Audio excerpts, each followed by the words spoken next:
Olá, dando continuidade às nossas aulas de Direito Empresarial 2, conforme o nosso plano de ensino, hoje falaremos sobre contratos de mercado futuro e operações com derivativos.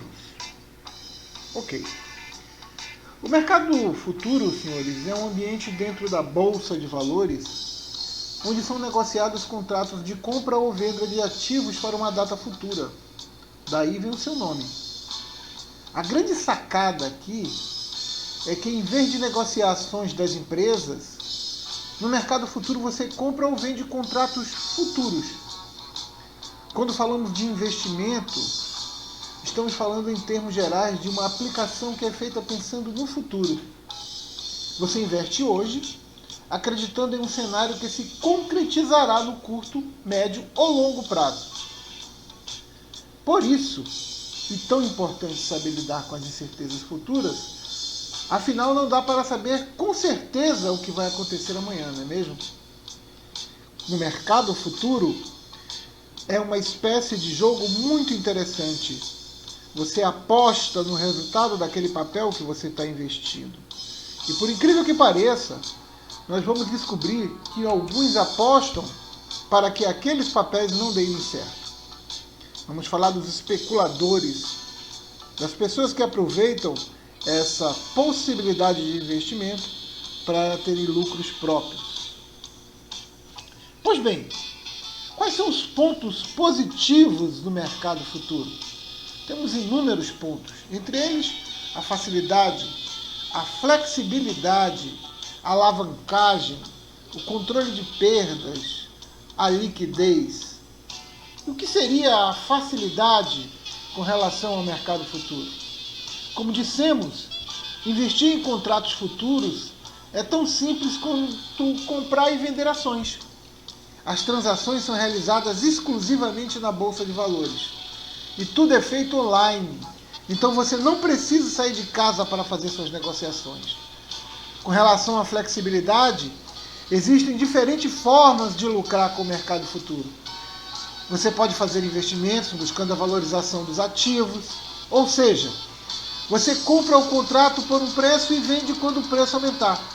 Ou então pode ganhar também com a desvalorização. Dessa forma, quanto mais o valor do ativo cair, melhor. Alavancagem. Uma boa notícia é que no mercado futuro você pode movimentar valores bem acima do que possui em conta, que é e o que chamamos de operar alavancado.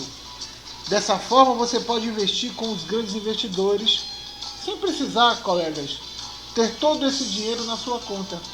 A exigência é que você dê uma garantia de que, caso haja perdas, você tem condições de arcar com os prejuízos.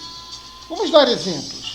Digamos que você investiu alavancando em contratos futuros de dólar em um valor de R$36 mil e ao encerrar a operação vendeu R$38 mil. Vendeu por R$38 mil. Assim sendo, você vai receber os 38 mil, mas sim apenas os 2 mil de lucros, ou seja, a diferença entre a compra e a venda. Você não recebe os 38, só apenas os 2 mil que você lucrou nessa negociação. A mesma coisa aconteceria se o resultado fosse negativo. Nesse caso você teria que pagar 2 mil e não o total de 34 mil. Um detalhe importante aqui é que o tamanho da alavancagem, ou seja, a quantidade de vezes que você vai multiplicar o seu dinheiro, depende bastante do contrato futuro que você está negociando. O valor, o montante, será o parâmetro ou para você ganhar ou para você perder. Margem de garantia. Como falamos no tópico anterior, é preciso dar uma garantia para utilizar a alavancagem. É movimentar valores superiores do que você tem em conta. Essa margem de garantia funciona como uma espécie de cheque, calção, pois o valor garantido pode arcar com parte dos prejuízos ocorridos. No entanto, é importante que você saiba que se as perdas forem maiores do que a margem exigida, será preciso pagar a diferença. Vale destacar que que essa margem não precisa necessariamente ser em dinheiro. Você pode usar alguns títulos de renda fixas, como CDB e Tesouro Direto, como garantia, ou até mesmo ações que tiver em carteira.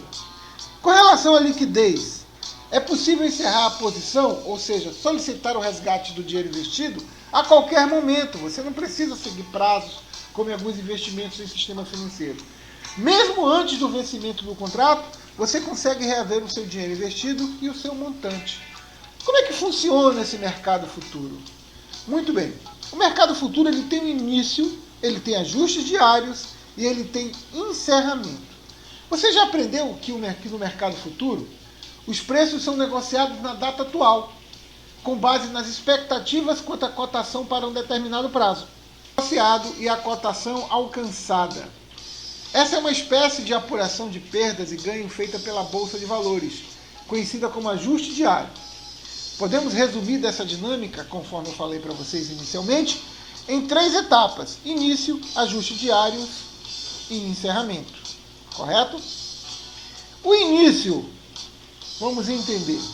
Tudo começa no momento que você compra ou vende um contrato futuro, escolhendo o ativo do seu interesse e estabelecendo o preço e a quantidade.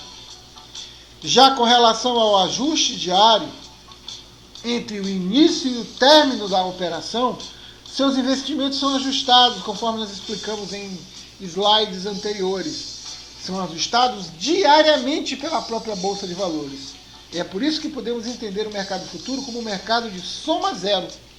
Você pode, nesse momento, estar ganhando ou estar perdendo. Tem que saber acompanhar o mercado. E o encerramento? Como se dá o encerramento?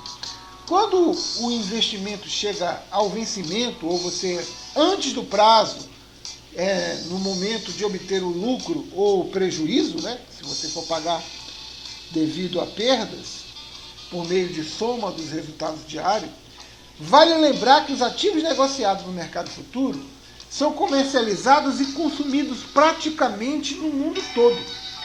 Dessa forma, os horários de negociação para iniciar o encerramento de um investimento, pode mudar ao longo do ano. Assim, a Bolsa Brasileira pode funcionar em horários mais próximos das negociações nos Estados Unidos e Europa, porque acompanha toda a economia globalizada, correto? Bom, dentro do que nós falamos, Hiding, o que seria Hiding? O Hiding, como funciona como forma de proteção aos participantes do mercado do futuro, né? Hiding, como forma de proteção aos participantes do mercado futuro. O que seria isso? O risco de prejuízo financeiro e a essência das operações praticadas no mercado futuro da Bolsa de Valores são vultuosas cifras. São valores altíssimos que giram em torno desse mercado. Apresenta significativos ganhos para uns e penosas perdas para outros. Dependendo do grau de oscilação dos mercados e dos preços e da posição assumida na relação contratual. Como forma de proteção aos riscos de uma perda significativa nesse tipo de operação, tem-se a opção pela contratação do Hiding. O Hiding, traduzindo para o português, significa cobertura, que significa nada mais do que a assunção em um outro contrato de uma posição inversamente proporcional à posição original, garantindo assim que o prejuízo sofrido em um contrato seja amortizado pelo lucro oferido em outro. Você joga dos dois lados, você aposta que sim e você aposta que não, para poder ter a cobertura desse possível perda, numa possível risco no mercado futuro. O Hiding permite o planejamento financeiro do comprador ou consumidor, uma vez que estes passam a ter a possibilidade de garantir uma margem mínima de lucro com a determinação do preço de compra ou venda da mercadoria, indispensável para a sua atividade empresarial.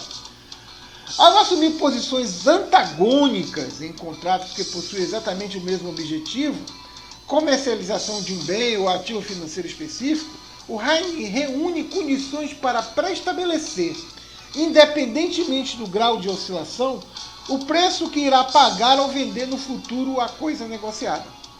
participação indispensável para esse tipo de operação é a do especulador, essa figura tão nevasta dentro da nossa economia, que não consome ou produz mercadoria ou índice financeiro que automaticamente gera empregos e aumenta tributos nos países.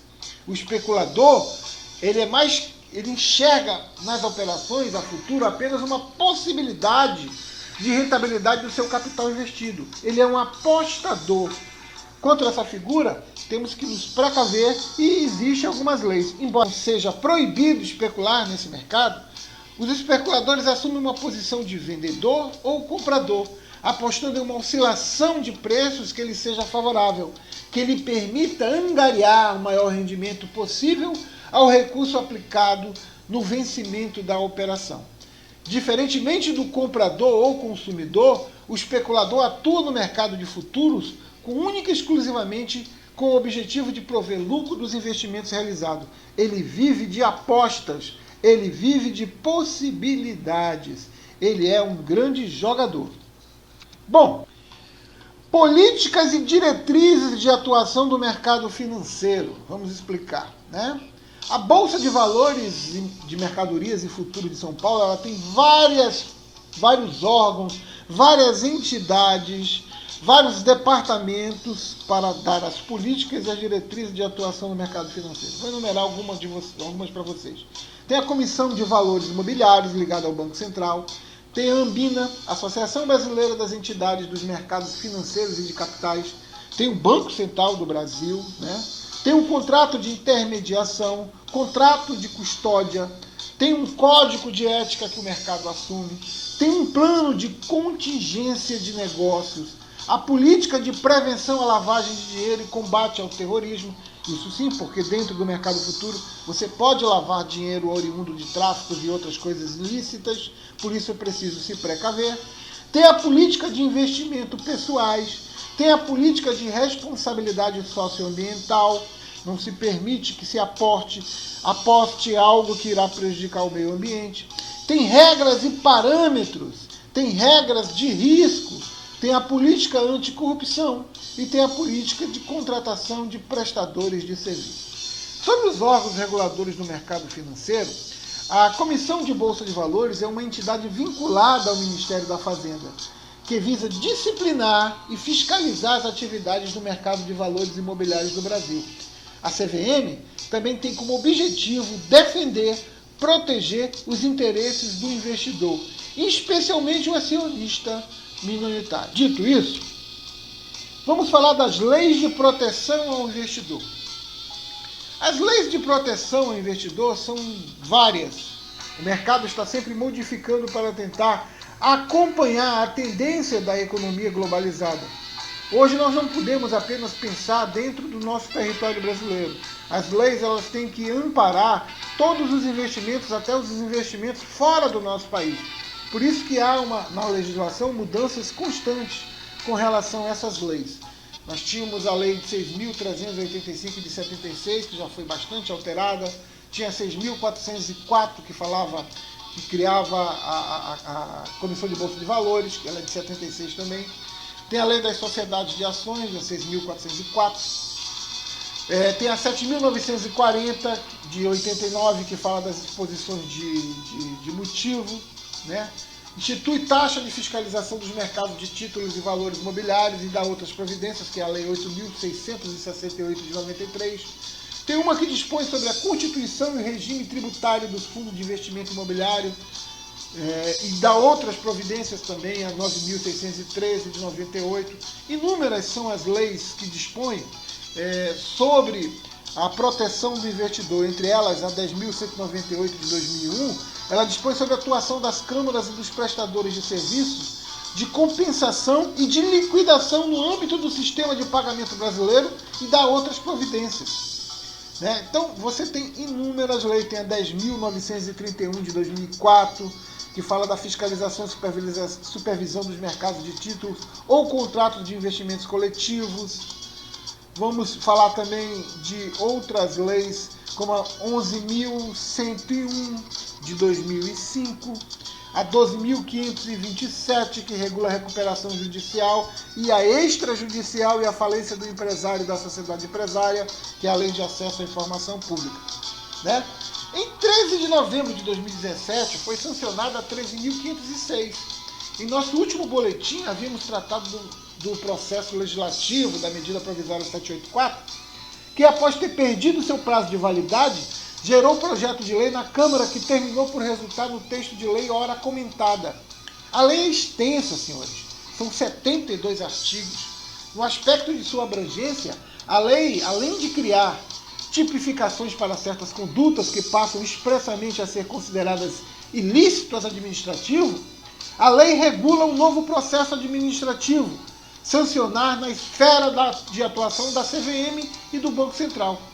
A relação da CVM e suas jurisdicionais com impacto direto, portanto, para companhias abertas, a lei estende as inúmeras mudanças no rito processual, bem como a possibilidade de acordo administrativo em processo de supervisão prevista à jurisdição do Banco Central, com as adaptações pertinentes da regulamentação específica da CVM, naquilo que disser a respeito da atuação dessa.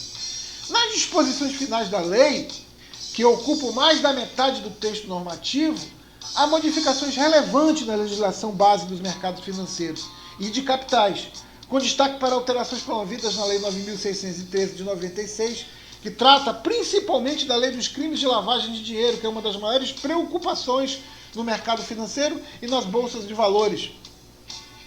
A 6.385 de 76, que é a lei da CVM, a do mercado de valores imobiliários, a 4.131 de 62, que é a lei de aplicação do capital estrangeiro no Brasil e das remessas para o exterior, que precisam ser regulamentadas e fiscalizadas, a 6.024 de 74, que é a lei de intervenção e liquidação de instituições financeiras, a 7.492 de 95, a lei dos crimes do colarinho branco. Pois bem, você tem uma diversificação imensa de leis que regulamentam toda essa negociação, todos esses investimentos na Bolsa de Valores e principalmente com relação a mercados futuros. Nada pode ser tratado de forma...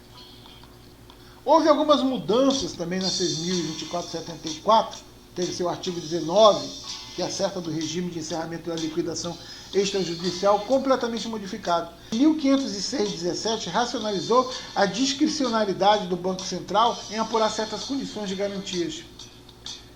Para vocês terem ideia, incluindo um processo formal de decisão do Banco Central, em que além de um novo regime de apuração de pagamentos dos credores, passou a se prover alternativas parecidas com algumas que são previstas na Lei 11.101 de 2005, como transferência de controle e mecanismo simplificado de aprovação via Assembleia de Credores, além ainda de mecanismo com mudanças de objetivo social para atividade não integrante do sistema financeiro nacional. Correto? Bom, isso, ao longo das próximas semanas, iremos discutir ainda mais os mercados financeiros, tratando de temas específicos e detalhando melhor algumas dessas modificações, tais como aquelas trazidas pela circular do Bacen, que é a 3.857 de 17. A questão dos imóveis e de propriedade de instituições financeiras. E os possíveis impactos e desdobramento em produtos relevantes como derivativos de câmbio, empréstimos transnacionais, atividades envolvendo outros investimentos. Dentro dessa realidade, hoje, por exemplo, estamos vivendo uma pandemia onde todas as atividades econômicas estão praticamente paradas. As bolsas de valores e os investimentos em mercados futuros ficaram bastante comprometidos e estão passando por várias fiscalizações e possibilidades para se minimizar grandes prejuízos que irão afetar a economia como um todo. Dentro dessa realidade, eu espero ter passado para vocês pelo menos uma ideia do que seria mercados futuros. Sendo assim, eu vou disponibilizar no AVA um material para que os senhores possam fazer as atividades, lembrando que essas atividades são ligadas à nossa prova de G1. Então inscrevam-se no canal aí, se gostarem, deixem um like, tá? E um abraço a todos, até a próxima.